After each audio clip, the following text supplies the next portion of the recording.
Well, hello and welcome to another episode of Contramundum. I'm here with my friend CJ Engel, and today we're going to be talking about whether or not white men are systematically discriminated against. Right? What do you think? We'll see. We'll see. And before we do that, we're going to be discussing the Compact magazine article by Jacob Savage that I guess is at like 10 million views now. It's really taken off. So we'll be discussing that. We'll be discussing Jeremy Carl's review of that article. And before we do that, we are pleased to be joined by Chad Newsom, who is the narrator. I think that's the right term, right? Of the audiobook version on Audible, now out of Camp of the Saints. So thank you for joining us and welcome to Contramundum. The American Revolution, in other words, is never finished. It must always be renewed. Greater love than this hath no man, than that he lay down his life for his friend. What if it's not envy? We must take back our cities, and take back our culture, and take back our country. God bless you, and God bless America.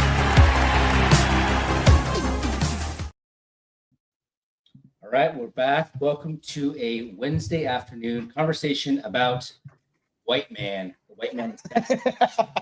And before we do that, speaking of white men, we have a white man guest. Don't we always? Yes. Not always. This time, the theme, always. Camp of the Saints, is very pertinent to our discussion. Yeah. Because the conversation is about whether there's a systematic discrimination against white men, but what is happening at a broad scale in the 1970s. We've actually already had Nathan Pinkowski and I forget his name, unfortunately. Ethan Rundell. Ethan, but there's another guy. There's two of them. Ethan and Chad. Louis. Welcome to the program. Who's the guy that was helping The other translation? I think his name's Louis. I can't remember his Yeah, last that's name. Louis. Louis Yeah. Betty. Lou- Betty? Yes, Yeah, that was- Betty. Yep. All right, so I've known Chad for a while, kind of online.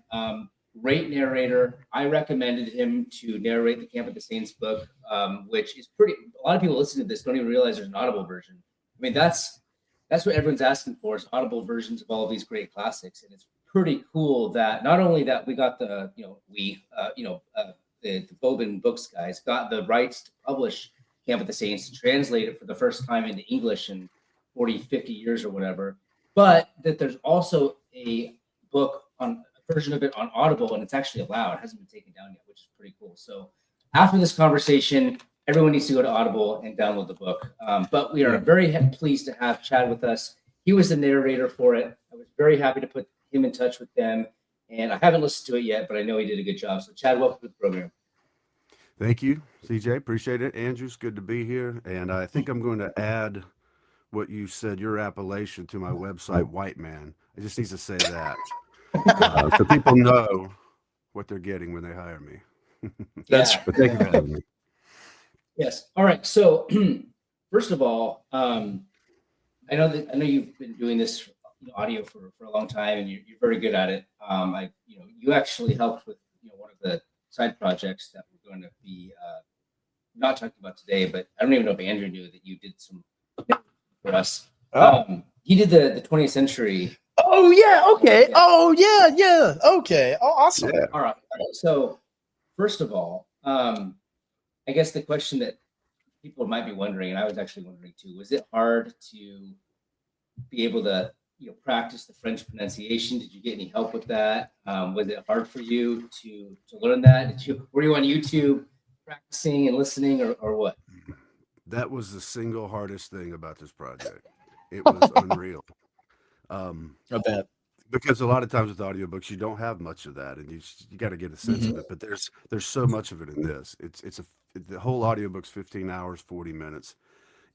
Just to give you a sense of it. Now, this is at the extreme, maybe, but there was a place in Raspai's introduction, Big Other, which you should definitely not skip, where there's a single paragraph where there's something like 20 or more French names. So I can't look at French. I go to a place. Actually, I did get some help from Ethan Rundell, the translator. He helped me with some stuff. But I also had used a website called Forvo, where you can hear native speakers actually pronouncing different words, and they had almost all of them. But when you got 20 in a single paragraph, it's like, okay, I have to go listen to it, record myself saying that one, stop the recording, go back, get the next one. And that one paragraph took ages, and that's at the outer edges, but the whole book has words like that scattered throughout. So that was the hardest thing to do, because I can't remember 20 pronunciations in my head and then go do that paragraph. So yeah, very difficult. But what Ethan said at the beginning was, you're not a native French speaker. You don't need to try to sound like one, but if you can get it close as an English speaker might say it, understanding the French pronunciation, that's good enough. And that's what I aimed for, and I've heard some good feedback on that, but and no negative feedback. So for now, I'm content. Good. All right. So, had you read the book before you did this? Did you? No. Like years? No, this was the first time. Yes, I'd heard of it, of course, but had not read Right. it, and that made for a very interesting experience too, because typically you read a book beforehand, and as a narrator, and then you make notes, you go through it. And I did that for the first few chapters, but I quickly saw this is going to be a huge, long project. And so I decided to do something a little unorthodox, which is to read it and record it for the first time. So for the vast majority of the book, you're hearing my genuine reactions to what I'm learning as the plot develops. And there are a few places where things that I didn't expect, and some genuine emotion creeps in. That's legitimate. It's not really acting. So that was interesting to do it that way, but it turned out really well. It can be done that way. The only thing that slows you down a lot of times is A, the French names, as you said, and then B, there's really long sentences in this text. But the thing that helped was it's so beautifully written, and not being a French speaker, I'd have to say a lot of this credit has to go to Ethan for a beautifully rendered translation. And that, as any narrator or actor will tell you, makes your job so much easier. And if you're reading some clunky text that somebody put together for whatever reason, this is a beautifully written and beautifully translated book, and worth it on that account alone. Did you, people who read it, obviously, like, they're kind of overwhelmed or shocked maybe about how prescient it was. And it's kind of an overstated thing. Like, this was very prophetic, but you yourself read it for the first time during the narration. Could you pick up on the themes and how, like, obvious it is that this was hardly a work of fiction, that we see it all around us? Oh yeah, exactly. It was at times hard to believe that he's writing this in the early 70s, because he nails everybody. He gets the politicians right of our day. He nails our politicians today from 1971 or 2 when he's writing this. He gets the media right. He gets the average Joe right. He gets the church right, the clergy. It's like, you wonder how he knew, but there must have been some seeds of that, at least back then, that he was observant enough to pick up on. He gets it right. He sees the way the church has reacted, and here's an interesting thing. He gets, I think, the migrants right. There's a lot made of the fact that these are starving people from India, and they need help, but he nails their base motivation in this, which is hatred of the white man. Yeah. So he gets it all right, from as far as I can see, and it's prescient, and prophetic. Almost nobody does a review of this book without using the word prophetic, and there's good reason for that.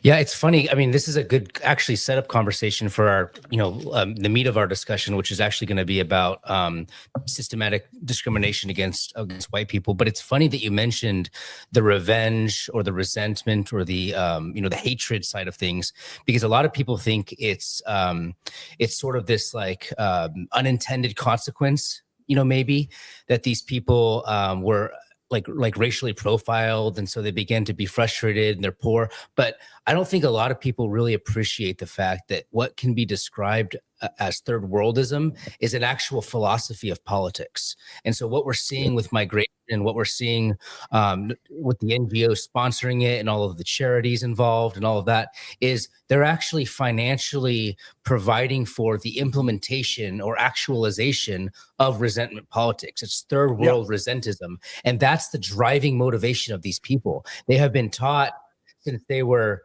back in their homelands that the West is, wants their destruction and that their job is to reverse colonize the West. And that's what drives them. And this isn't this new thing. I mean, the article that we're going to read today is basically someone coming to this conclusion in 2025, but way back in the 60s and 70s, when Rispel was digesting all of this, he realized that this was what was coming and it was very clearly laid out. It's not hidden. It's not secret. It's something that they were bragging about. And so that really comes forth in the book itself. And so I think that's one of the most powerful aspects of it is it's not something that could potentially happen, but it's that something that this was seen, the writing was on the wall and it should surprise nobody. And yet it is surprising everybody. Yeah. Yeah. I mean, you even see this with, right now at the Capitol, I didn't even know that they still had a Robert E. Lee statue at the U.S. Capitol. That's crazy. I wasn't aware of it even. It's been a long time since I've been to the U.S. Capitol. I wasn't there 5 years ago, just to let the FBI know that when they take power again. But you see that, and you see them replacing. The way Matt Walsh described it today is like somebody you had to look up on Wikipedia that nobody's ever heard of. Some apparent civil rights icon replacing Lee with her, and you have, it's not just the woke Democrats that are championing this and triumphing over the evil Robert E. Lee, but you also have every Republican there clapping like seals, right? The governor, the debased governor of Virginia, who's on his way out, is there celebrating and clapping. Isn't this so wonderful? Right? He's supposed to represent Virginia, and Lee was the George Washington of Virginia. Yeah. And you're cheering the destruction of that. It's so disgusting. But so you have all sorts of the Civil War is in the discourse again. And so you see all day long online, right? People who got here 5 minutes ago calling Robert E. Lee a traitor and scum and evil. And it's like, you were on the other side of the planet when the Civil War was going on. What? How do you even have an opinion about these things? This doesn't involve you at all. Yet they do, because they're motivated by this titanic hatred of what they perceive as the white man, right? And that's embodied by someone like Robert E. Lee, right? That's what it's about. It's not like they've really studied the politics of antebellum America, and they decided that we don't think that states' rights is good or whatever, or it's literally no, the Confederacy was Nazis because a major issue in the war was slavery, and so they're evil, even though wherever they came from at the same time almost certainly was practicing slavery as well. Well, this is one of the most powerful aspects of the Canon of the Saints is the suicidal tendency of the host countries, right? That's right. They're the antagonist in the book, not the migrants. Correct. Yeah. And that's something that Nathan Pinkoski really brings out in the introduction. Did you read the introduction or forward or whatever? Was that part of your narration? Yes, it's in the Audible version, and it's well worth the price of the book. Yeah. Yeah, I agree. I mean, maybe you can elaborate on that too, because I think a lot of people, they read about it on Wikipedia or whatever, and their whole summary of the book is that these foreigners are bad people, and that's it. But they don't a lot of this was a critique of the spiritual confidence that the West had in itself, and I think that comes out really clearly in Nathan's stuff. But the French government, the French elite, the Catholic Church, all of them saw it as their their duty to humiliate themselves at the feet of these foreigners, and that's, I think, a major theme of the book. Yeah, it's institutionalized on that. Yeah, it's an institutionalized anti-whiteism, anti-Westism, which Raspai in his introduction calls big other.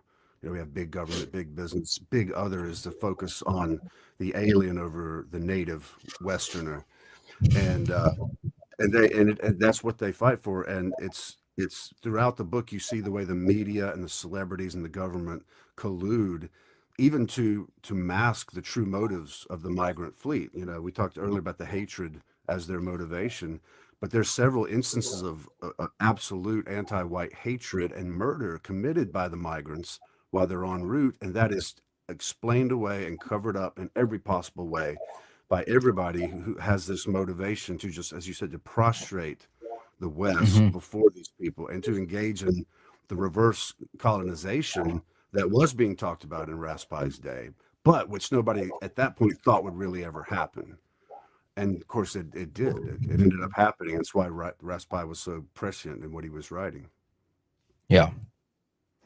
Yeah. I mean, so I don't really, we already talked to, the translator and stuff, but I guess the other thing I would ask you is, what the experience of reading it was. I'm just curious about this in general. Did you have to do multiple takes on it? Did you get through an entire chapter at a time, or did you have to, piece things back in? Maybe talk about that. Yeah, I did it straight through, and there were definitely many retakes for sure. So there was a good bit of editing. I did use a method of recording that tried to minimize that, but the long, complex sentences lead to more mistakes than otherwise. And it ended up being just a much longer and drawn out production than I thought it would be. And it was really just draining by the end. I was doing some 18, 20-hour days. When I finally sent the files to Ethan, I had not slept in like 36 hours, and it was just working straight through just to try to get it when it needed to be done. So it was difficult. It was incredibly difficult, but it was so rewarding now, especially since I've gone back and listened to it since it came out, and I'm just so grateful to be a part of this project, and so grateful to you, CJ, for introducing us. But I'm real happy with the reviews that we're getting and things so far, but there's not a lot of them, so we definitely want to get the word out. But yeah, it's a very rewarding experience, but very difficult.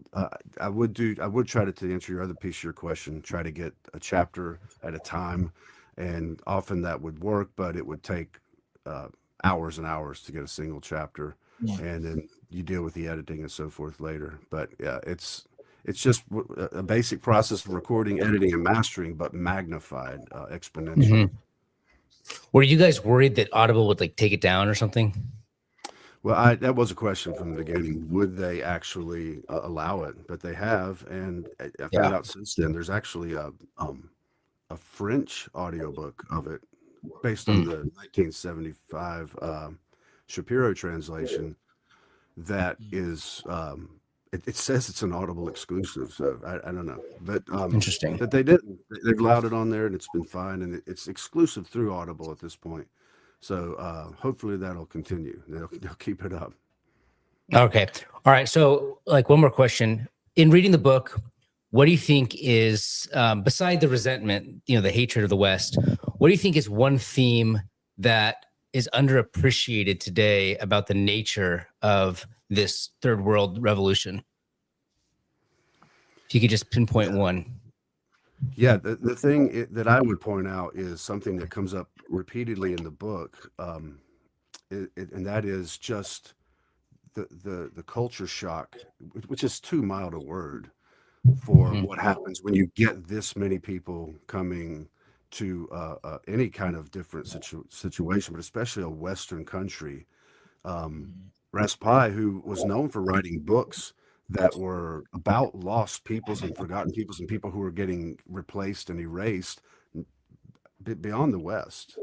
And in that sense, Camp of the Saints was just another book like that. But he being a Westerner and a Frenchman, it obviously meant a lot to him. He makes it very clear in this, and he paints a picture of the just frankly horrendous culture that's coming to the West in such stark terms that it was quite unpleasant to read at times. Very dark, very disgusting in places. And I think that a lot of Westerners haven't yet appreciated, because many of them haven't been confronted with it yet, Mhm. the absolute shock when you get a wholesale takeover of a culture, of a Western culture, Yep. by the East, as we see happening in the Camp of the Saints. It's funny, all this news came out about the fraud in Minnesota, and it's not even in the health department or whatever, but now it's coming out that these people are scamming the education departments. Do you think that would surprise Raspe, that there's an entire culture that seeks to leech on to a system and suck it dry like that? Would that surprise him? Not at all. That's exactly what he portrays. And it's revenge, and it's, they talk about the West as a land flowing with milk and honey that they're going to, and they just are prepared to do that. They care nothing for our institutions, for our history. They care nothing for our culture. They're ready to do whatever they can, not just to take what we have, but to desecrate and destroy it in every way possible. So no, he would not be surprised by that at all. Yeah. He saw it coming. Yeah, one of the things that's interesting, and you can correct me if I'm wrong, is it seemed like, you can correct me if I'm wrong, but the French people, the everyday Frenchmen in the book, they were more frustrated with this phenomenon than the elites. Is that right? Or did they not care either? There's a range there. Some of them don't know what to think, but they're thinking, well, this must be okay because the government's talking about it this way, and the elites and celebrities and everybody. But in the end, they acquiesce to it very grudgingly. But it's the same thing we see today. No one wants to be called racist. No one wants to be thought of as being hateful toward these poor people. And so they can't do anything. They end up giving their houses to these people. They trade apartments with them so that they can have the bigger one and all that. They give them everything. And you end up with this situation where people are just, and of course, at the biggest level, it's you can't even fire on these people when they are taking over your country. That's the big thing. Are we going to be able to do this? Because as the French president says at one point, cowardice in the face of weakness is the worst form of cowardice. They can't face up to these people because they're unarmed, because they're poor, because they're wretched. And so what's the result? They take over the country, and we're left at the end of the book with a picture of many more fleets getting going. They're coming. This million-person fleet of the Ganges is just the first one of many. Yeah, I mean, 1 million. It's crazy. Like today, we're dealing with 100 million of these people that have been here, come since the 60s. And so it's a lot worse. I think that weaponized empathy that everyone notices today, I think Raspe does a really good job of, figuring out that that's the thing that's going to be activated, for the sake of this revolution.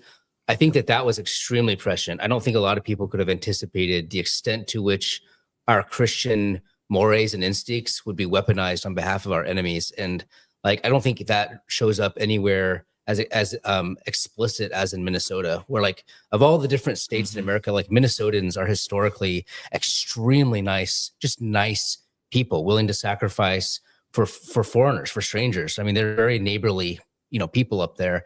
And I think that's why the Somalians have been able to latch on to, such a, strong extent. Maybe that wouldn't have been as possible, down here in Tennessee or other states, but Minnesota itself, I think, is especially ripe for people taking advantage of that. I mean, maybe you want to comment on that.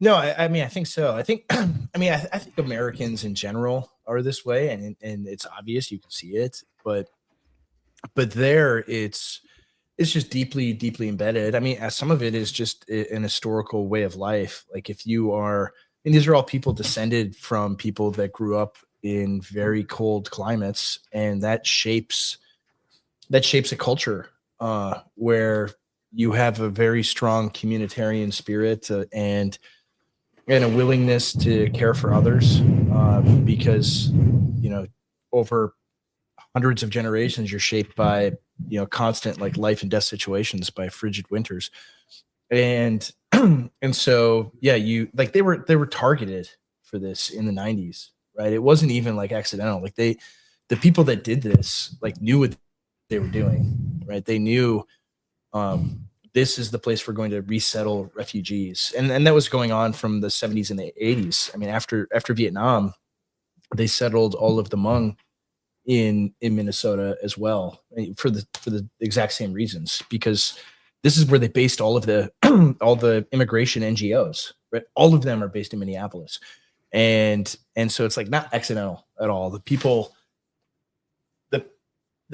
ruling, know what they're doing. And it's it's maybe even a little bit different than Raspai writes about in the book, where in the book it's not as though they're like totally malicious, right? They're more like aloof, or the elites that are leading. I mean, many of them are malicious, but it's more like they don't really understand what's happening. Right. Here, I think right in like the real world, the reality of our situations, it's probably a lot worse than that. Like, they know exactly what they're doing. This is why they've done it, right? Like, do you think the Biden administration putting all of the Haitians in Springfield, Ohio, was like, we'll just put them somewhere? It's like, no, we're going to put them in this red state and in a small town in a red state on purpose, because we want these people to suffer. Mm-hmm. We hate them. And that's why they do this stuff. And it like when you peel back like that, those layers of the onion, looking at our situation today, are the whole thing. It's it's hard not to black pill about it. Like, it's hard not to think about it in those ways. But I think there's occasion for hope, just simply because the Overton window has shifted so massively in the last 5 years, where not just like weirdos on the internet like us talk about this stuff, but like regular people are like, yeah, I don't care if you call me racist or if you call me all sorts of slurs. This stuff is bad, right? The Somalis stealing billions of dollars from taxpayers in Minnesota, that's bad. Like, they need to go back, right? The number of times I've heard people from back home just like flat out say they all need to go back. If I got a nickel for every time I've heard that in the last month or so, I mean, I could buy a few cups of coffee, is what I'm saying. So anyway, it's but the impressive thing, I mean, always going back to this book, is that he saw it 50 years ago, right? He saw it completely clearly. And maybe it's because of his background in sort of this like anthropological writing and fiction about cultures and peoples. Well, I think world being replaced, like and disappearing, resentment, like seeing that. but also resentment philosophy. Yeah, came from the French. Yes. I mean, not all of it, but like the French intellectuals were especially ahead of the curve on this stuff. Yeah, ressentiment. Yeah, that was my French pronunciation. But well, anyway, so yeah. I think that's a good summary of it. I really hope that people listening to this will buy it or ask for it for Christmas or whatever. But support these guys. I mean, it was hard work, and I know personally that Ethan put a lot of his own resources into making this happen. I mean, just getting the rights to publish it, that doesn't cost $100. I mean, he really went. He knew that this was for a greater cause, and I'm very happy that he saw it through, got the translation out, got the physical book out, and now they have an audio book. So I hope people would support them. I really do. Yeah, absolutely. I know everyone watching this probably is like me and signed up for Audible like 5 years ago and found lots of great books and mostly listens to audiobooks. Like, if you're listening to a podcast or watching a podcast like ours, you probably also listen to audiobooks as much as I do. Like, I don't even read anymore. I'm just totally illiterate. I'm like an ancient nobleman having a scribe read to me as I do other things. And I think most, or not, maybe not most, I don't know. I always assume most people are like me. But I think a lot of you probably have unused Audible credits hanging out there, and this is definitely one worth spending a credit on. So go ahead and get it. You can also use the credits to give it to other people. So get it, buy 10 of them, give it to as many people as you can. It's a worthy project. Yeah. Thanks, Chad. Any last thoughts? No, that's it. Yeah, as you said, use a credit and leave a review and a rating. Yeah. Yes. Good one. But we've had really good feedback so far, and we're looking forward to expanding that. And I appreciate you guys helping us get the word out. Yeah, of Absolutely. course. Absolutely. Good. All right. Well, thank you, and have a Merry Christmas. And we're going to keep going with our show. But thanks for the time, Chad. Yep. Thanks. Merry Christmas, guys. Merry Christmas. All right. That was a good setup. Yes, it's great. For real. Go get the book. Yeah, go get the book. Buy book. Not just my book, but that book too. You can buy multiple books. Yeah, That's you're great. allowed to. You're allowed to The buy. least want you to know this, but I've got more than 50 books at home. Me too. Do we want to take a break? Yes. An ad, and then okay. All right. Let's we'll run through it.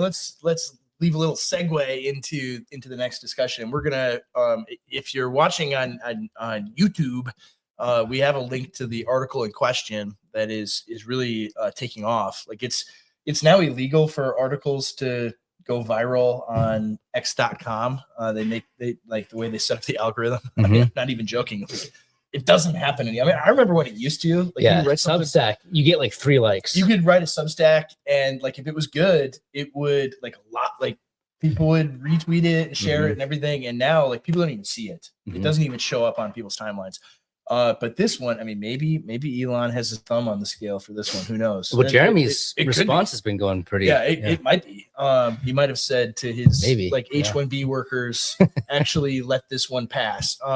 But before we get into that one, we are going to take a brief break. Do not skip this. You need to hear from Backwards Planning Financial, and give them a call and get set up. So we'll be back in just a moment. This is Dave. Dave is dead. When he wasn't, he was a successful businessman with a rather large estate. This is Ben. As Dave's son, Ben has just inherited a logistical nightmare. Dave wasn't exactly organized with his estate. Sorting through folders, receipts, and records, a hunting lodge in Montana, a 401k, lots of investments, several bank accounts, and of course, taxes. Ben was overwhelmed. Enter Joe Garcia, Backwards Planning Financial. When Ben called Joe and explained everything, Joe replied, No problem. That's easy. and somehow it was. With Joe's guidance, Ben was able to put a robust financial plan in place which helped mitigate risk and bring order to the chaos, while building wealth, organizing his estate, easing the tax burdens, and cutting unnecessary costs. He helped Ben do something Dave never did: plan ahead. Starting at the end and working backwards, Ben now has a plan for his own family. Now his kids won't go through what he did when he eventually... Backwards Planning Financial. Start planning for your death before you're gone.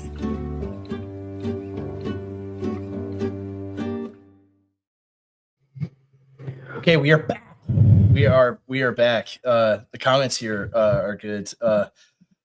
Truddle, I'll have to postpone my complete purchase of the Star Wars Thrawn trilogy to get this, but I'll drop a credit. Well, thank you. Thank you for doing that. Can I confess something embarrassing? Yes. I have that trilogy on Audible. Can I confess something based? I don't know what it is. No, Timothy Zahn is a good writer, and I liked it. Ron, when he comes back on, he'll back me up on this. Let me answer this. The answer is I don't take the negative. Yeah, Because I like know. Andrew said, it's based to have your scribe read it to you. That's right. And That's right. and Chad is a noble man, so we'll I'll let it Yeah, pass. the question. Yes. People are going to hear this on Right. audio. Okay, now the real intramural debate. I expect CJ to take the negative. They always expect you to take the I negative know. on any question. If you only listen to the audiobook, can it be considered to it? Can you have you be considered to have read it? Yes. And yeah, I take that too. I mean, it is different. But then reading it, like So I mean, it's reading the one physical thing. book is the best, then Audible, and Mhm. then the Kindle version. That's how Yeah. that's the ranking of it. Yeah, I mean, I think that it depends on the kind of book too. Like there's some books you have to sit and read it and digest it, and it's and it takes a long time. You have to think about like Stephen Wolf's book, for instance. That's a hard one to just listen to, because I would have to like pause it and then just think about what he said and what the argument is and to make sense of it. Whereas like a work of fiction, something telling a story is much easier to digest. I mean, really, that entire genre is meant to be spoken. So the Bible was meant to be spoken, but we'll get into that later. Yeah. Oh yeah. We'll get back to that discussion. So yeah, the article itself, right? The Lost Generation. I mean, I think I could just read kind of the beginning of it. So he says, for 15 years, I've scalped tickets to pay the bills. But in January 2016, I almost managed a real career. I was 31. I'd been in Los Angeles for 5 years writing scripts. There had been minor successes, a couple of small projects optioned, and I'd recently started writing with my best friend. We were writing constantly, making each other better, building momentum. Success felt close. Back then, it always did. We'd written a pilot script that a veteran showrunner had agreed in a very theoretical, very Hollywood sort of way to come on to. The project had fizzled, so we were surprised when an executive emailed us out of the blue to meet. The showrunner explained he'd submitted us for an upcoming writer's room he was going to run. The exec had loved our pilot and wanted to hire us. This was it, the moment our careers were supposed to take off. We'd put in our time. I've been tutoring SATs and reselling tickets to make ends meet when I wrote, and 5 years seemed par for the course based on the slightly older guys we knew who'd made it. But of course, by 2016, we were already too late.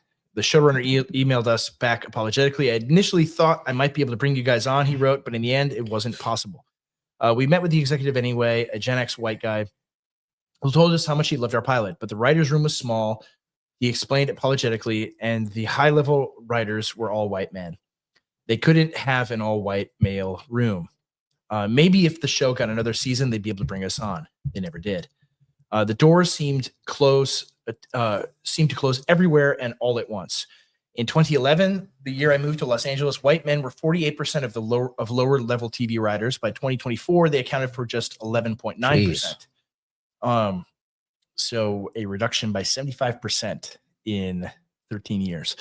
The Atlantic's editorial staff went from 53% male and 89% white in 2013 to 36% male and 66% white in 2024. White men fell from 39% of tenure track positions in the humanities at Harvard in 2014 to 18% in 2023. In retrospect, 2014 was the hinge, the year DEI became institutionalized across American life. In industry after industry, gatekeepers promised extra considerations to anyone who wasn't a white man, and then provided just that. With every announcement of promotions, there was a desire to put extra emphasis on gender or race, a former management consultant recalled.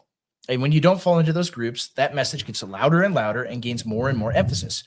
On the one hand, you want to celebrate people who have been at a disadvantage.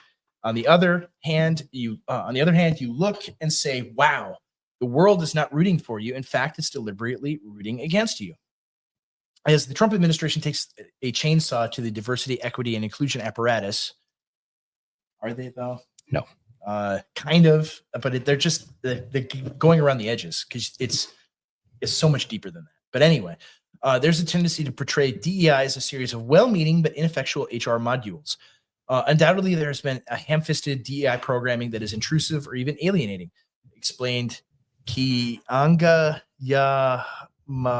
Yamata Taylor in The New Yorker. Interesting name. But for the most part, it is a relatively benign practice meant to increase diversity while also sending a message that workplaces should be fair and open to everyone. This may be how boomer and Gen X white men experience DEI, but for white male millennials, DEI wasn't a gentle rebalancing, it was a profound shift in how power and prestige were distributed. Yet practically none of the thousands of articles and think pieces about diversity have considered the issue by cohort. This isn't a story about all white men. It's a story about white male millennials in professional America, about those who stayed and who mostly stayed quiet. The same identity, a decade apart, meant entirely different professional fates. If you were 40 in 2014, born in 1974, beginning your career in the late 90s, you were already established. If you were 30 in 2014, you hit the wall because the mandates to diversify didn't fall on older white men who in many cases still wield enormous power. They landed on us. And so I kind of want to read the next part too, because it's full of like stats and that strengthens the argument. So one, media matters. It may be hard to remember now, but a decade ago, the prevailing critique of American journalism was that it was woefully lacking in gender and racial diversity.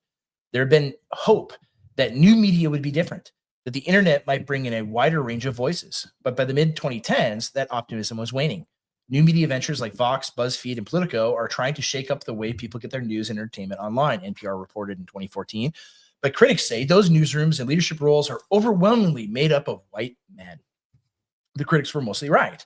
Gawker was still 57% male and 79% white. Vice was majority male and 70% white. At 538, Nate Silver complained about a gender gap so severe that only 15% of applications were from women. Oh, really? A stat nerd website was 85% male. Interesting. It was into this world that Andrew arrived in 2015. Not me. He took a job at a prominent new media organization, was put on the general assignment desk, monitoring breaking news and cranking out overnight write-ups. It was rewarding, he told me, but if you could imagine working a full-time gig, nights and weekends, and then on top of that, trying to build up a beat on the side that could eventually propel you into something sustainable, it's always difficult. He enjoyed the work and developed a beat. There was still a general optimism in the air, especially around new media. I had very well-regarded deep dives and occasionally scoops, he said. I had credibility as someone who had come from a more left-leaning perspective, was well-sourced on the left, but was willing to give them a kick in the teeth every now and then. At the time, it felt really about holding power to account and giving new ideas a fair airing. After college, he moved into journalism. Andrew had worked in the nonprofit world. Before he moved into journalism, Andrew had worked in the nonprofit world. Ambient talk about diversity and power structures had been part of the general atmosphere, and he'd never so much thought about it. In any progressive space, there was always at least some concern about representation, he explained. I did not see that in any way impeding my advancement for the first 6 or 7 years of my career, but that view became harder to sustain. In 2019, David Haskell, who had just been named editor-in-chief of New York Magazine, was asked to respond to staff disappointment that another white male had been elevated to the role. I understand that reaction. Part of me shares it, he told the staff. The most effective way to move the needle on diversity hiring is for a strong, loud commitment to come from the very top of the masthead. I plan to do exactly that. Andrew didn't work at New York, but he watched similar pressures reshape his newsroom. He'd been there for 5 years, a beat reporter who couldn't seem to move up, and suddenly all anybody could talk about were diversity metrics. Management was, as he put, obsessive about recruiting people of color, but the pool was small, and anyone promising was quickly poached by the New York Times or cable news. With all the declarations these newsrooms have been making, the imperatives, enough white guys already, seemed to be the mantra, he told me, and you couldn't help but wonder if that meant you were being passed up for opportunities even in your own organization. Institutions pursuing diversity decided that there would be no backsliding. If a position was vacated by a woman or person of color, the expectation was it would be filled by another woman or person of color. The hope was always that you were going to hire a diverse candidate. A senior hiring editor at a major outlet told me, if there was a black woman at the beginning of her career you wanted to hire, you could find someone. But if she was any good, you knew she would get accelerated to the New York Times or the Washington Post in short order. The truth is, after years of concerted effort, most news outlets had already reached and quietly surpassed gender parity. By 2019, the newsrooms of ProPublica, the Washington Post, the New York Times were majority female, as were new media upstarts Vice, Vox, BuzzFeed, and the Huffington Post. And then 2020 happened, and the wheels came off. So he goes on. I mean, it's a long article. I mean, we could read the entire thing. It's several thousand words. We could, but we're not going to be able to. We could if we wanted to. We could if we wanted to. We don't have time for that. Anyway, this I think, yeah. So I mean, my initial thoughts are, and this is basically what Jeremy said. It's like, it's almost frustrating to read this. Yeah, because like, this is the type of guy who, you know, a decade prior would have been laughing at our claims of anti-white, you know, hatred and discrimination. Yeah. I mean, this is reverse racism. Stupid hillbilly. You stupid hick. I mean, Sam Francis was fired from his job for predicting stuff like this. Yeah. And so like, this has been going on not since 2014, not since Obama. not even since the early 2000s, but since the 60s and 70s. This is exactly what we talked to Chad about. Yeah. This is that resentment. And there's two sides of this. There's a third worldist revolution, and they want to get the white man back for colonialism, for expanding Western values across the entire Western world, all that stuff. But at the same time, there's also this self-hatred where these CEOs, where the elites in America are basically engaging in this humiliation ritual and destroying opportunity for their own children's generation. Yeah. Well, part of it though is it's self-hatred. Like that's a motivating factor of this as well. But it's also, right, if you are, an old, boomer, even at this time, like silent generation, you're an old guy, you're 60 years old and you're ensconced at the very top, right? Who threatens you the most? It's guys like this, right? Like, so diversity was, and at DEI and things like this and gender parity and all of that is like, these people are not going to be as threatening to me. Right. That's another motivation as well. Right. Because, or people in middle management too.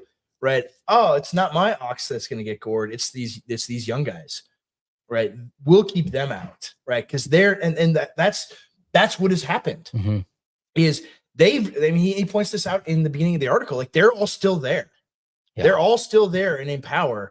And normally what happens is the young men who distinguish themselves, they replace those guys. That's naturally what happens. And that hasn't happened because they said, not taking you. Nope. That en masse, like across, it isn't even just like the entertainment industry or the news media industry. It was every industry all together, all at once said, no, we need to be more diverse. We've got too many white guys here.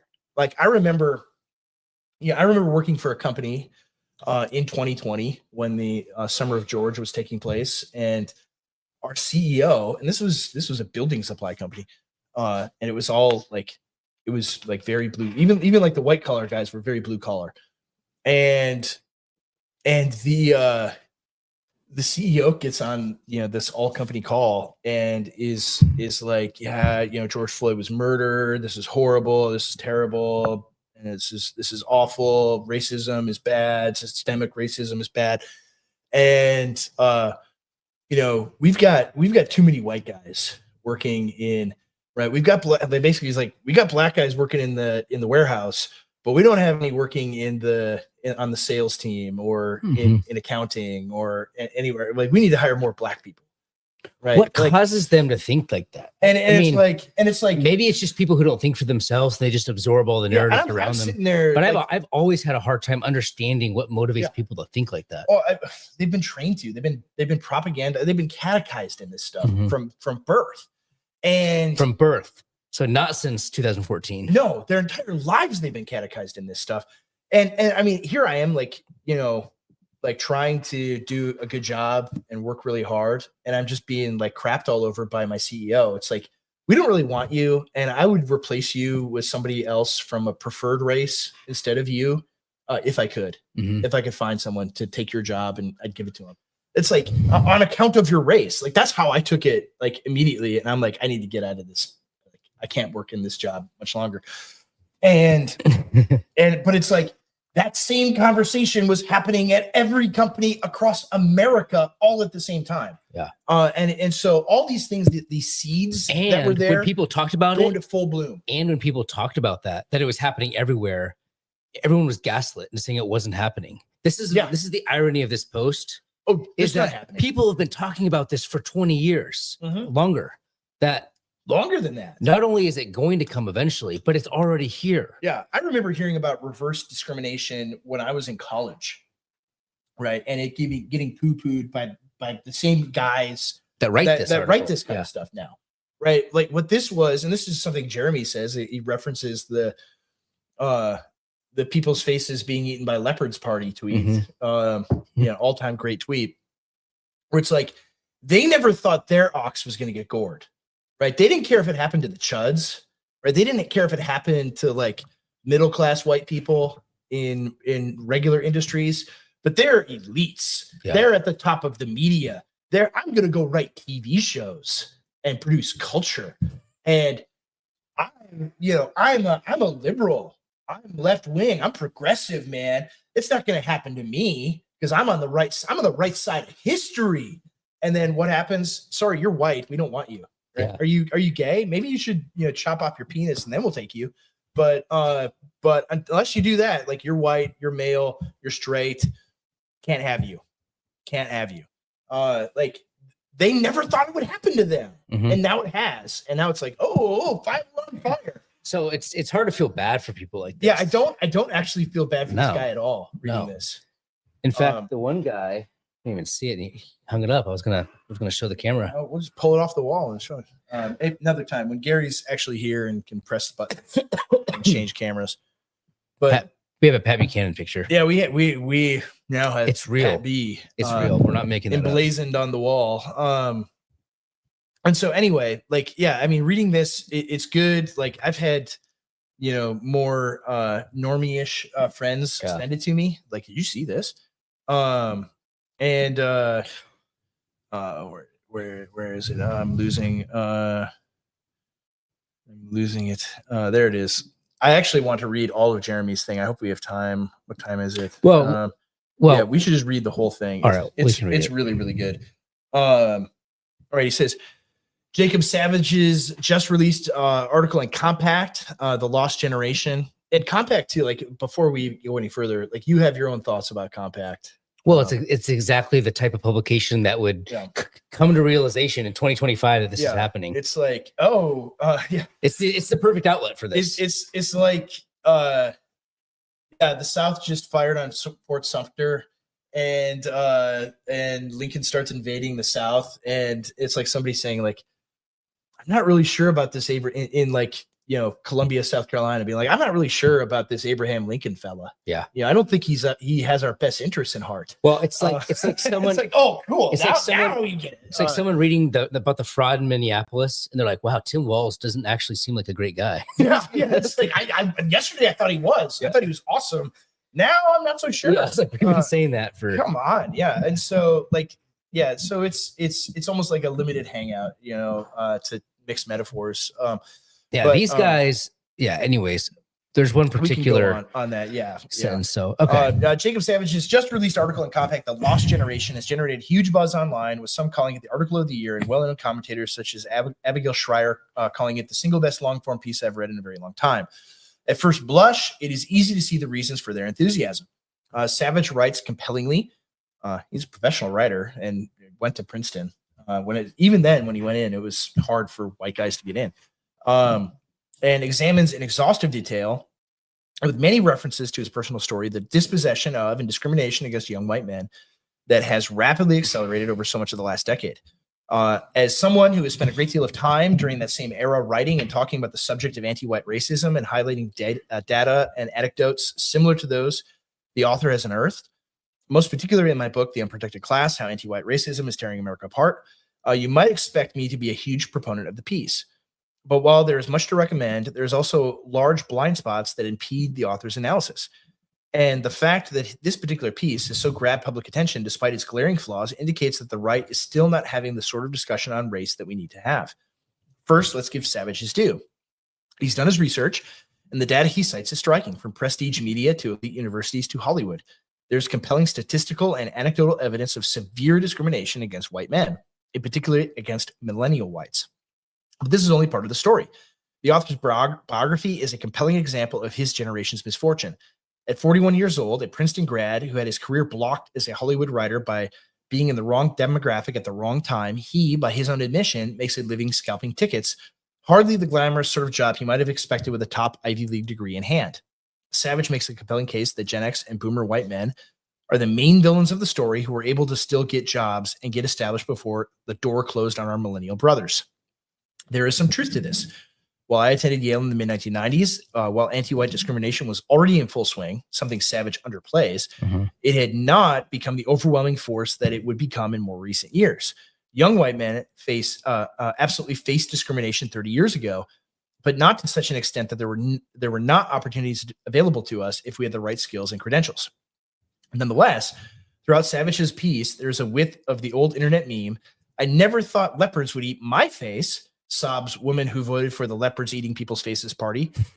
Because even now, Savage seems to respect and to some extent even revere the very institutions that have spit on him and his white male millennial comrades. And his tendency is to focus on the experience of himself and his friends, means that he puts the spotlight solely on millennials. But as many others have said, and his own data show, Zoomers arguably have it just as bad or worse.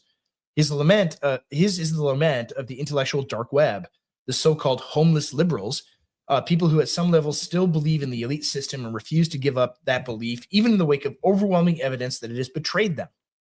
But it is far from clear that such a belief is either clear-headed or admirable. Savage and his subjects can be quite self-critical at times, but at others, they seem to shrink back from acting on the logical conclusions of their observations.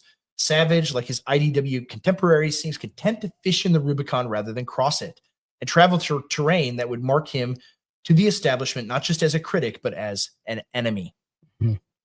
Furthermore, his framing of this as something new shows a major blind spot with respect to the travails of earlier generations of white working class men who had their blue-collar jobs shipped overseas and who were chased from their neighborhoods decades before, while the forerunners of the creative class whites, whose current plight he ably describes, did nothing to stop their dispossession. Indeed, they were often the authors of it. For these working class whites, the tragedy started decades ago, not in 2014. Indeed, Savage's story, and this, to me, is his principal weakness, is not really so much about the plight of white men, but white establishment liberal men, something he implicitly acknowledges at a couple different points in the piece. But for conservative white men, the gig was up far earlier than a decade ago. There were many reasons. For example, that I left my doctoral program at Stanford University in the late 2000s, many years before the alleged crisis that Savage describes.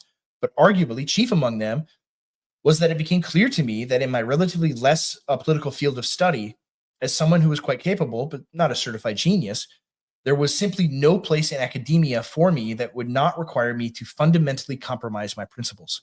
Indeed, my own intellect and courage, had my own intellect and courage been in greater supply, that was really something I could have determined even before applying to Stanford in the mid-2000s. I claim no special honor here.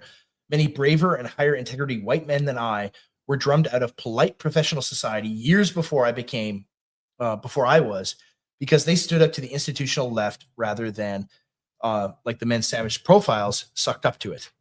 In contrast, the people Savage interviews are usually just as much a part of the problem as the solution. One interviewee, Andrew, who worked as a journalist, commented that I had credibility as someone who had come from a more left-leaning perspective, was well-sourced on the left, was willing to give them a kick in the teeth every now and then. In other words, he would rock the boat a bit on occasion, but always from a safe insider's perspective. It was only when Andrew's employer began impeding my advancement that his broader concern was activated. This is real quick. I totally agree with Jeremy here. On the other hand, like this is Murray Rothbard's old thing is you can't make people come to conclusions until it's materially hurting them. That's right. And so like, this is why he was always like, if you want to make a case against, like that was his big thing was the central bank. If you want to make a case against the central bank, you can talk about morality and you can talk about like the mechanics of banking, but the best way to get people riled up is to say, look, they're screwing you. Yeah. It's hurting you so, personally. I totally agree with Jeremy, but on the other hand, we need people to look inward and to make people realize that this is actually happening to them. And even if they themselves don't experience it, their neighbors are, their family members are, their children are, their brothers are. And I think that's where, you know, this counter-revolutionary spirit can actually come from. Yes, exactly. So he quotes, or Savage notes that even the few white men who somehow run the gauntlet and survive in the current elite cultural establishments are mostly distinguished by their ability to shout the left-wing anti-white party slogans even louder than their POC fellows. He quotes a Gen X reporter, I imagine one reason newsrooms have gotten more explicitly lefty is that you have white guys and white women adopting a kind of protective coloration, allyship mindset to get through the door. Yes, the old liberal white men who ran things at these elite institutions were loathsome, protecting their status and prerequisites while mouthing platitudes about diversity. But most of those few whites who make it in junior roles today are just as terrible. Savage's piece, of course, wouldn't be complete without lots of commentary from cowardly white academics. There are many stories we tell ourselves about race and gender, especially in academia. But the one thing everybody I spoke to seemed to agree on is it's best not to talk about this, at least not in public, at least not with your name attached, Savage writes. And the numbers he compiles are damning. Since 2018, just 6 out of 76, 7.9% of junior hires in the humanities at Yale went to white American men. Since 2022, Brown has had similar numbers. Just 3 out of 45 new junior hires in the humanities and social sciences since 2022 are white American men. And we see similar numbers at other schools. Savage quotes one bitter young man in the film industry. You're crawling through broken glass and it's still not enough. I kind of just chose to ignore it out of self-preservation because if I'm bitter or angry, then I'm further away from what I want. Nobody wants the guy shaking his fist. Correct. As a certified longtime fist shaker, I can tell you that nobody in the establishment elites wants the guy shaking his fist. But for the last decade, at least, the world needed that guy. Not the guy who cowered in the corner like Savage's interviewees in hopes that he could still be welcomed into an elite that despised people like him. In a profession like academia, whose principal demand should be a relentless desire to tell the truth, none of the many academics Savage interviewed were brave enough to risk their careers to tell the truth about the anti-white racism they could see with their own eyes. Those of us who did are well aware of the price that was paid, a price that was higher because the silence of those men that Savage profiles who left us to face a hostile system alone. Savage ably documents how younger white males have also been frozen out of other elite programs such as MacArthur Genius Fellowships, National Book Awards, and Whitney Biennials. But this is not a new revelation to anyone paying attention. For example, I was commenting on how the National Book Awards and other similar prizes have been radicalized and racialized and were punishing white men all the way back in 2017. And there are numerous others like Heather McDonald who raised similar alarms even earlier. Savage almost revels in the timidity and acquiescence of his elite aspirant subjects. Over the past 2 years, I've spoken with dozens of white male millennials, excavating hopes and dreams, disappointments, and resentments. To a man, they insisted on anonymity, he writes. But while I have strongly defended the rights of anons on the internet and elsewhere, the universal unwillingness to tell the truth under your own name, especially in prestige occupations that should most value it, is both an individual and a collective societal failure. Yes, the American Revolutionary leaders wrote many pamphlets anonymously, but ultimately, when it came time to pledge their lives, their fortunes, and their sacred honor, they did not shrink from doing it, nor did they hide their real names from those who would persecute them. That's the spirit we should honor, not the spirit of those who were afraid to speak up because they might lose their chances of joining the corrupt elite. Most of the men I interviewed started out as liberals. Some still are. Savage informs us with a sense that he is not the least bit horrified by this statement. But given the abject racial and sex discrimination they have suffered, why would any of these men still subscribe to liberalism if they had any self-respect? Because the alternative for many of these aspiring elites to have to acknowledge a sympathy and kinship with the hated red state Americans, such as my Montana neighbors who cling to their guns and religion, is even more loathsome to them than being treated as second-class at best citizens by liberals. The Trump administration and the conservative movement desperately could use the talents of folks like Savage and those he profiles. But, as is typical of the IDW and their moderate allies, to actually suffer the indignity of joining the right in a political struggle against the left is a bridge too far for them. What troubles me is that, what troubles me is that a lot of thriving white millennial men had to follow the Josh Hawley, a conservative senator from Missouri who graduated from Stanford and Yale law path, where you have to leave liberal America. I don't want to do that. Liberal America is my home. But if everyone says, this place is not for you, what are you supposed to do? Says one interviewee. I'll tell him what he should do. This is in all caps. Be a freaking man. Stand up for himself. That's what he should do. He should tell the people who discriminated against him for his skin color and sex in no uncertain terms that they are not his people and that what they are doing is deeply immoral and wrong. And if that means getting nasty glares from some in his blue neighborhood when he walks to get his soy mocha latte, that's a price he has to pay. Sorry, I don't make the rules. Savage says he isn't angry with the people who took opportunities that should have rightly been his, but a basic sense of self-respect demands that he should be angry, and he should turn that anger into something productive. He should turn that anger into fuel. There are many good things in Savage's article, and I always welcome it when anyone shines a fresh spotlight on the discrimination against white men that has been going on for years. And to the extent he opens up some eyes that are not already opened to the reality of the discrimination the young white men are facing in 2025, I give a hearty 2 cheers for him. But neither Savage nor his piece are yet deserving of a third. The establishment that denied opportunities to Savage and his millennial and Gen Z white male cohort are not, as Savage seemingly implies, basically good people who unfortunately have the single moral or intellectual flaw that they happen to discriminate against white men. They are horrible people who are totally unworthy of controlling the commanding heights of our society. They are moral monsters, racist, sexist, and intellectual cowards. And they and the corrupt institutions they've run for decades must be either reformed completely with their incumbent leadership ousted or else destroyed. All right, I disagree with Jeremy here. How's so? Right, this sentence here. And they and the corrupt institutions that they've run for decades must either be reformed completely with their incumbent leadership ousted or else destroyed. Right, I would strike that second to last clause completely. Right, it should just say, and they and the corrupt institutions that they have run for decades must be destroyed.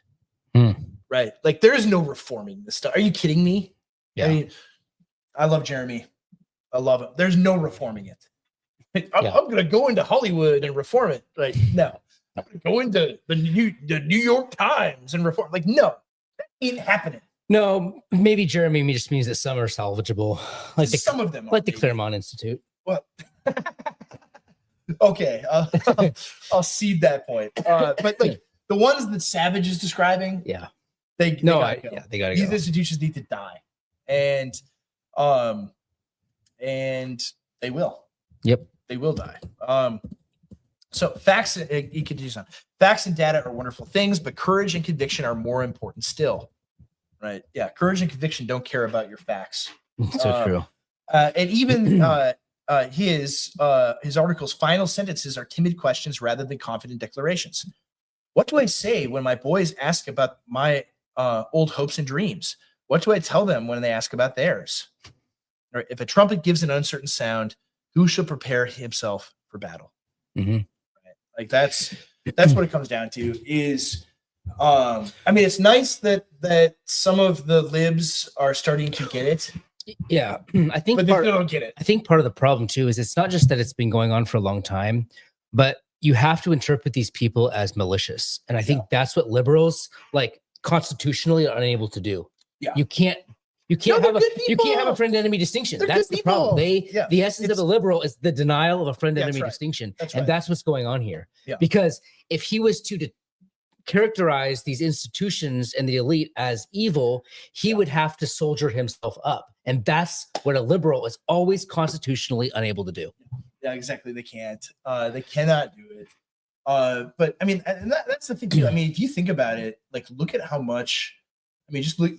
It's funny, like, thinking about his data of how, like, television, and film, that the writers' rooms have changed so much, right? Since like 2014, right? From 2014 till now, the last 11 years, right? You basically have like an 80 or 90% reduction in the number of like white guys that are there.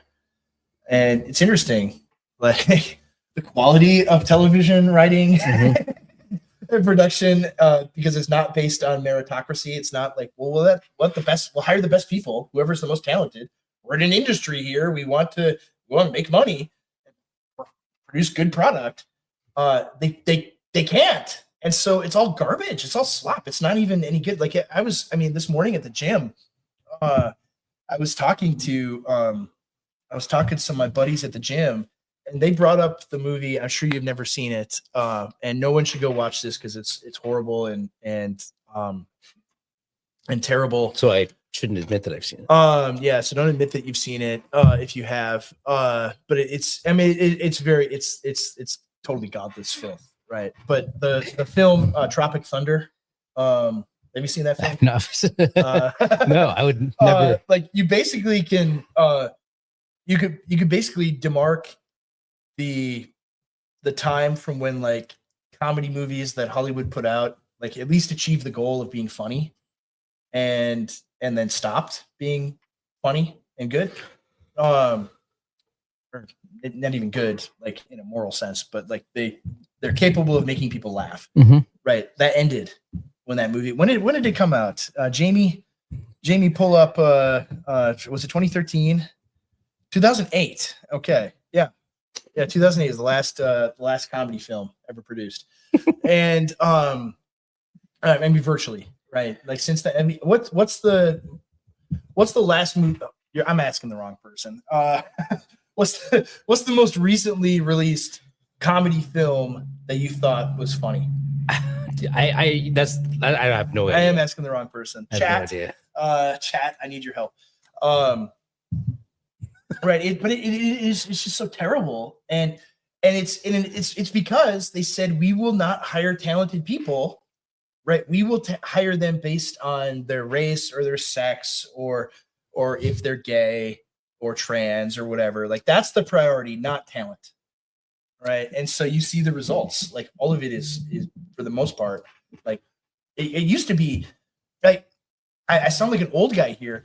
But I remember being a kid in the 90s, and like every week there was a movie that like I wanted to go see.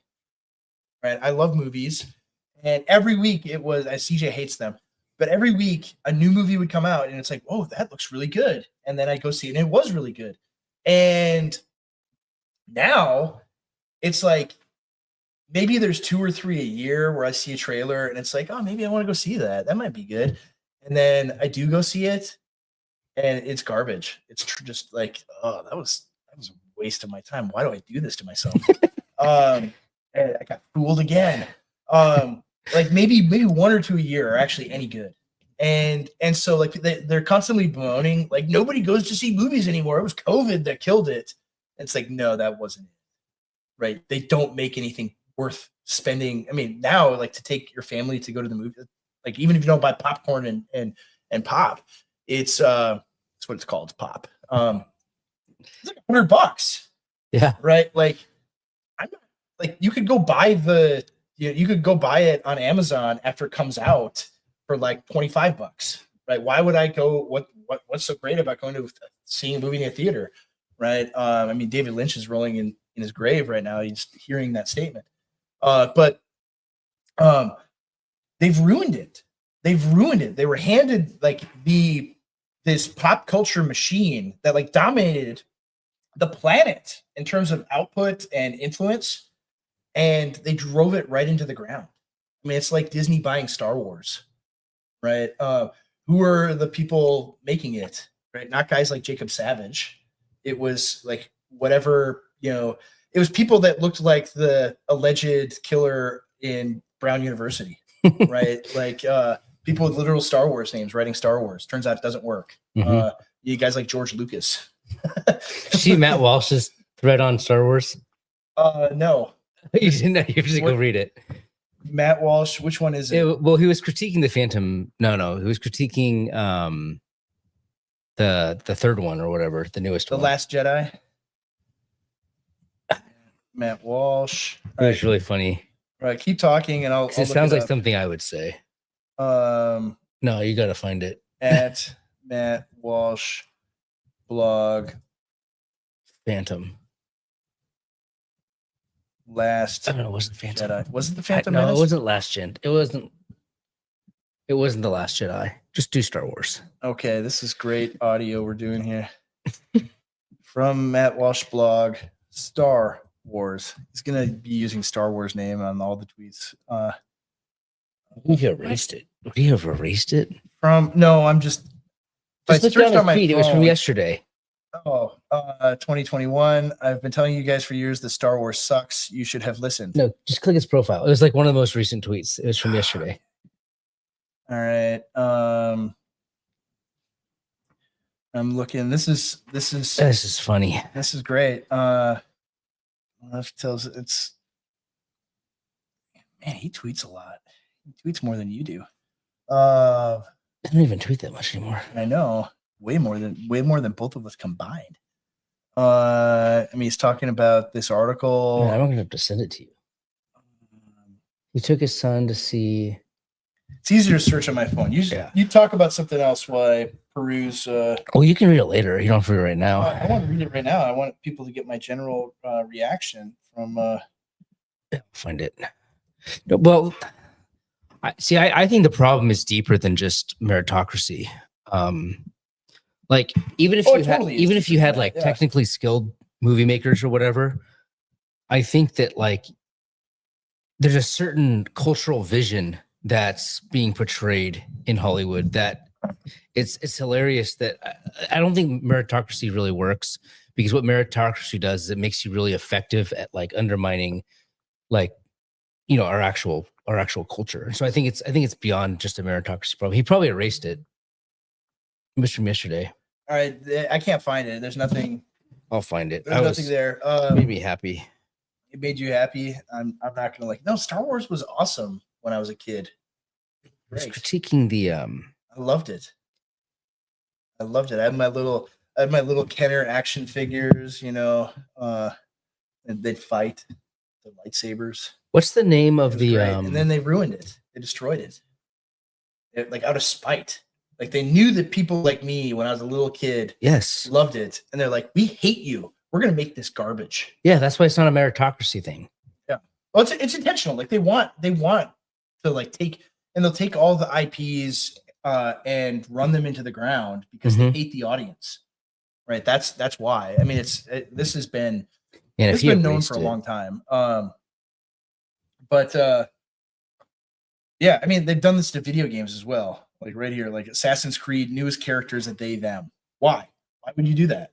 Right? It's because you hate the consumer. You hate the audience. You hate the people that love this. Yeah, that's more That's what it the is. point. That's more what it is. It's like it's like you said, it's deeper than just, oh, we want to do It's so DEI. funny. He erased it. Yeah, because he probably got too much hate. He did. From people like me. It's like you're He was jerk. Yeah, he was Matt making Walsh. fun of how they portrayed Anakin as like flipping up and over to cut off his legs or whatever. Obi-Wan's legs. Was that the third movie? Yeah. Okay. What's that movie called? Called Revenge of the Sith. No. We're not going to get into it. We're not He going to get jumps into it. from this like floating platform. Obi-Wan had the higher ground. And But that's what he's making fun of. Because he was Spider-Man for 5 minutes before. It was and then suddenly he couldn't do anything because he was like 6 inches lower. like the prequels, man, were campy. You're gonna defend and it. not like the quality of them in the moment was not So very like the good. meme, you stay away from my Stay away from me and my really terrible movie son. It was super campy and everything, but like by comparison, like I mean, you see this with like Zoomers now, like they make memes out of it and they love the prequel memes. Yeah. And because by comparison, it's like, wow, these were masterpieces. I can't believe like, he erased it though. they actually were, like Matt Walsh, they were terrible movies. They weren't that good. Like George Lucas was like mailing it in. But like George Lucas mailing it in is like 10,000 times better than what Disney did with it. So anyway, my kids love that scene in Revenge of the Sith. They reenact it all the time. I'm kind of mad that he erased it. You were the chosen one, Anakin. You were my brother. I loved you. They love that. They love that one. Yeah, I mean, it's kind of weird. Probably neighbors walking past my house hear my son screaming. Anyway. I have the chat helped us out. They found the link. They found it. Here we go. When was it? I didn't use the word Star Wars in it. It's from April. Yeah, from April, man. Where have you been? I don't know. I just saw it yesterday and I was like, this is good. Film criticism. I like my it. favorite part is at the end where they're on the lava planet for some reason and they have a clumsily choreographed lightsaber duel that feels like it goes on for 6.5 hours. Anakin jumps and flips through the air like Spider-Man. Then at the end, he loses because the other guy was standing on a small hill and has the higher ground. That was, for some reason, an insurmountable strategic advantage, even though Anakin had just seconds earlier leaped like 20 feet in the air while doing flips like an Olympic gymnast. So then Anakin decides to directly jump over the top of the other guy close enough so that he can just casually reach up and cut his legs off. he could have jumped anywhere else on the hill, just a little higher, and avoided this issue. Yes, I like this. That was my critique in 2005 as a 19-year-old watching it. I'm like, that was kind of a dumb ending. Did you ever see The Northman? No. They basically did a revenge. It was basically, Revenge of the Sith at the end. They're fighting in a volcano, having a sword fight in a volcano. It was pretty awesome. So anyway, now we're doing. It's like people love the film criticism, CJ. They love when we talk about movies. Yeah, you underestimate my power. Like, yeah, the lines are great. I like There's some great movies lines that you would hate. So. Although, like the line that bugged me even 20 years ago when I was like 19 was, well, the earlier tweet when he's like, Anakin, you don't believe in democracy. It's like, no, go back and read the tweet right prior to that. Who cares? Man? Go back to that thread and just read the tweet prior. This one. Oh, Anakin, you're so beautiful. Natalie Portman, it's only because I'm so in love with you. Anakin, no, it's because I'm so in love with you. Actual lines of dialogue in this moldy trash bag of a film, outrageously bad. Yeah, like George Lucas mailed it in, right? He mailed it in. Funny. It was corny and bad, but it is what it is. But like this is what insult to the art of cinema. George Lucas should have been arrested. Matt Walsh. Yeah, I mean it's good. It's good commentary. I mean he's an acclaimed filmmaker himself. So I'm willing to listen to his criticism. But yeah, I mean it's like you know what we should read. Okay, not today, but we should read Murray Rothbard's review of the Star Wars trilogy. Oh yeah, it's hilarious. It is really funny. How much he hated it. We should read that. Yeah, have you read that? You have to read it in Murray Rothbard's voice, though. Can you do that? No, I can't do that. I can do it. I can do a Murray Rothbard voice. I'll read it. All right. Anyway, you got to go. Yeah, I do have to get going, but I mean, overall, I guess to wrap it up, right? The answer is, well, yeah, obviously, anyone. I mean, I like the interesting thing from this article is seeing people kind of sharing their personal stories. Especially guys younger than us. The thing that ticks me off, though, and this is what ticked Jeremy off, is a day is coming and probably here when all the people that canceled us to the right, that they got mad at us for declaring victimhood, that they were decrying us as the woke right. They're going to realize that we were right. And it's only going to be because they were fired. Yeah. No, like the James Lindsay's and Neil Shenvi. Neil Shenvi is saying that this stuff's impossiple. And anyone who thinks like this is playing into left-wing narratives. And even like how I titled it, it's like the woke is more correct than the mainstream. Like they're right that there's systemic racism in America. It's just that they have the wrong race. Right? It's white men that are just discriminated systemically. The system is built to discriminate against white men. It's obvious, right? That's what DEI means. It means, right? Oh, we value diversity here. It's like, well, I guess they're not going to hire me, right? Everyone implicitly knows that. Well, every white guy knows that. The reason that Neil Shenvi is so against this thinking is because his own pastor does it. Oh yeah, like that was the famous clip where he's like, "We're going through and making sure that we have a diverse lineup on our board or whatever." Yeah, and like Matt Chandler, the same thing. Where it's like we got the Anglo 8 over here, but then the black 7 or 6. We'll hire the black 7 or 6 because we don't want as many white men. And it's like so you're saying you have a better candidate, right? More qualified, more competent, and you're gonna go with the one who's not white, and you're like announcing this proudly, like bragging about it. That we're going to go with this other person who's less qualified because he happens to not be a white man, right? Like, and that's what they've done throughout. Like, it's the same as like the Great Replacement. It's a celebration parallax where it's like it's not happening. It's not happening. By the way, we have only hired non-white people and women the entire time. We're so proud of it. Isn't it so great? Meanwhile, you think there's reverse discrimination? You think that there's anti-white racism? You are a bigot and a racist. Get out of here, right? Like that's what they do to you, right? They gaslight you over this stuff, right? They tell you that no, you're not seeing it. The problem is you just work harder. You're just lazy. Meanwhile, right, guys will send out hundreds of applications to jobs that have degrees and they're qualified. and even experience, and they never get an email back. They never get a call back. They never get even an interview. And the reason why, and then the same guys, they'll do this, and they'll give themselves a fake name, or they'll say that they're a woman. And what do you know? They start getting interview requests, and it's like, well, everybody knows why. Everyone knows why, right? They don't want you. They do not want you. They'd rather see the system that they have, the institutions they have, burn to the ground than hire you, right? That's what they're saying, right? It's nothing but resentment at the core, right? They resent you for existing. That's what it's about. Ultimately, at the end of the day.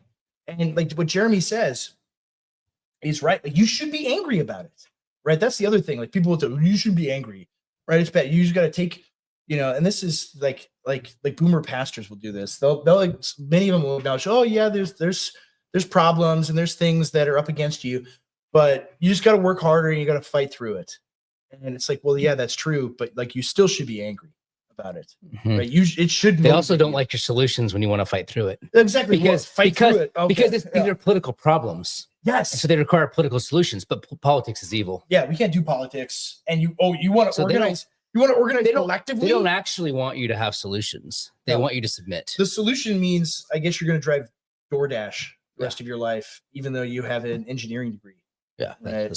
Free market. Like, yeah, that's the market, man. It's the way it is. Just pick yourself up by your own bootstraps and work harder. And it's like, no, we need political solutions.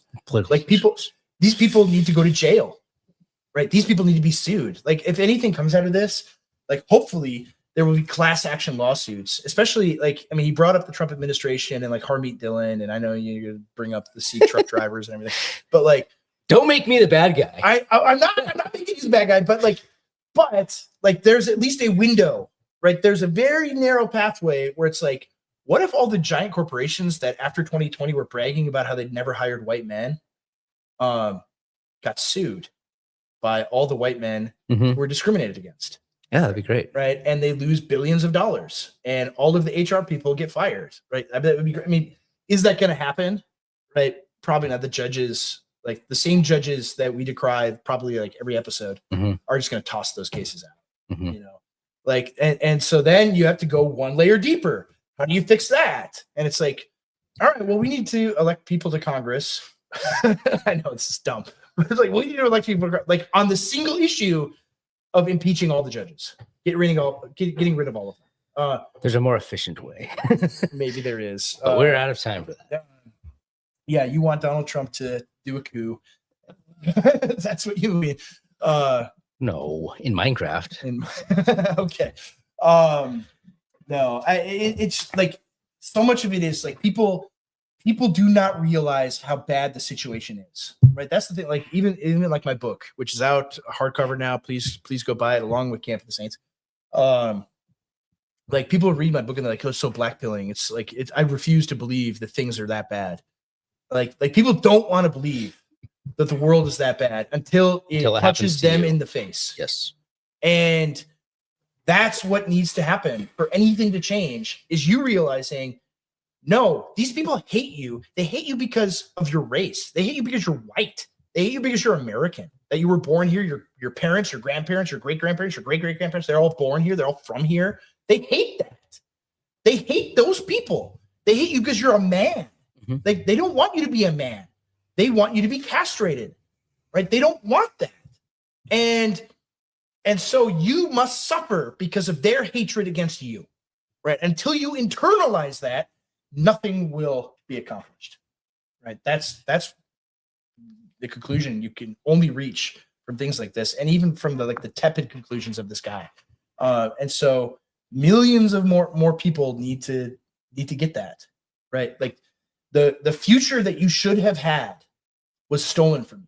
And like, yeah, the boomer pastors are going to be like, no, you can't talk that way. It's like, no, your birthright was stolen from you. Even like Gen X guys, their birthright was stolen from them by NAFTA and by free trade. Like all of the jobs went overseas. They did that to you on purpose, right? They don't even make that much more money in labor arbitrage.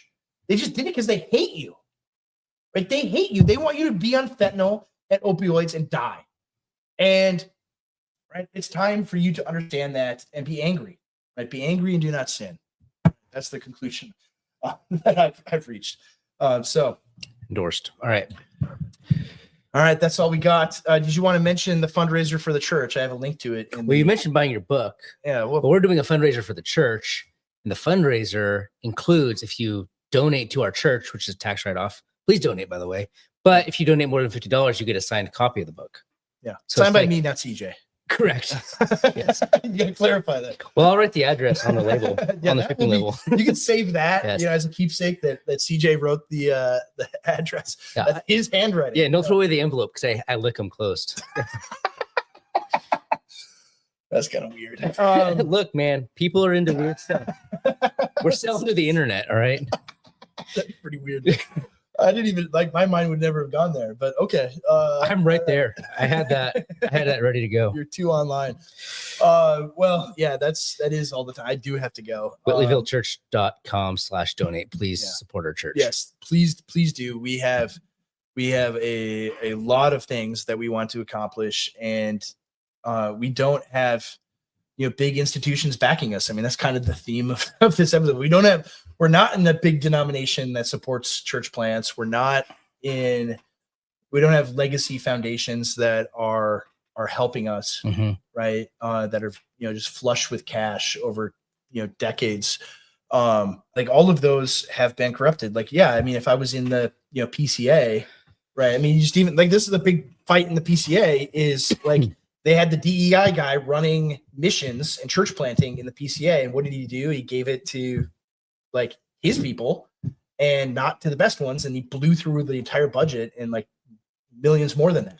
That will not And- happen. And it's like, oh well, this stuff is everywhere, and especially in conservative evangelical churches. Mhm. And so, if you want, like, part of the thing that Jeremy said is like, if you want things to change, right, you have to do things yourself, right? You have to build your own institutions Mhm. from the ground up, right? Many of them are incapable of being reformed, and right, we still need institutions. Yeah. Right. We still Well, need, we were just talking about in our top guys chat. One of the members mentioned that there's no one that can write like $100 million check.